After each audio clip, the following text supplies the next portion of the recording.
camarade Staline est ici pour se reposer sur les conseils de ses médecins. Télérama a choisi cette semaine Le divan de Staline, réalisé par Fanny Ardant.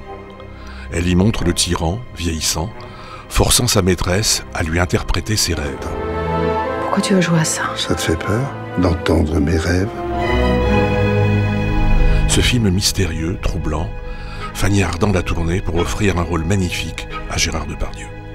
Que je me suis dit, voilà, une figure plus grande que la vie, Staline.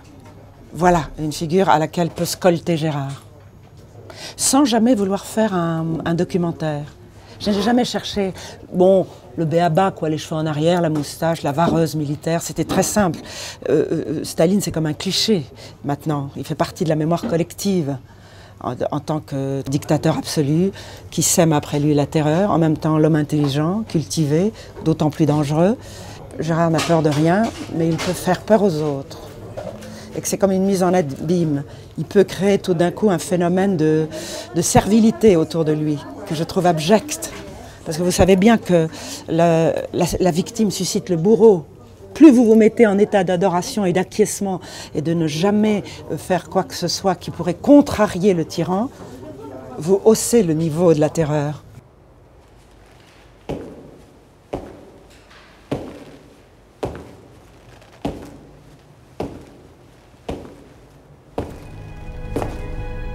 Sur tout le film plane une angoisse diffuse, imprécise et pourtant tangible.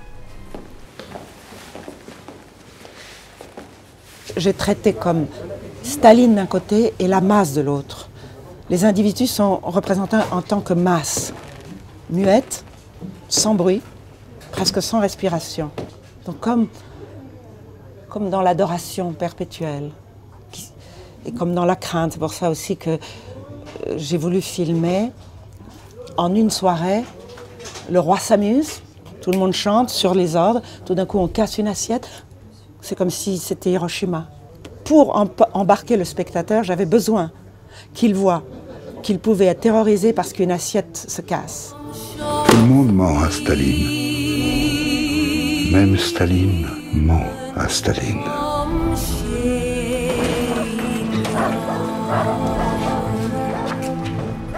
L'autre personnage important, c'est cet artiste, interprété par Paul Ami, chargé d'édifier un monument à la gloire de Staline. En quelques heures, il sera confronté à un dilemme, se sauver ou perdre son âme. Ne leur donne pas prise sur toi avec des choses personnelles. Je ne jette pas la pierre. J'ai une tendresse pour les Russes, pour avoir vécu cette période qui a été comme laminer les âmes et qui leur a permis à chacun d'eux de faire la question que je pose exprès aux spectateurs. Et toi, t'as fait quoi pour perdre ton âme? Parce qu'on n'a pas besoin d'être plongé dans les années de la terreur de Staline pour perdre son âme. On la perd à chaque coin de rue. Parce que tout le monde a un petit business à vendre, tout le monde a quelque chose à réussir ou à obtenir. Pas que l'argent, hein, d'ailleurs. Et qu'on est tous, tôt ou tard de sa vie, on peut se poser cette question. Qu'est-ce qu'on a fait pour perdre ou ne pas perdre son âme? La couleur, c'est comme une lumière de l'âme. J'ai peur d'avoir perdu la mienne. Comme nous tous.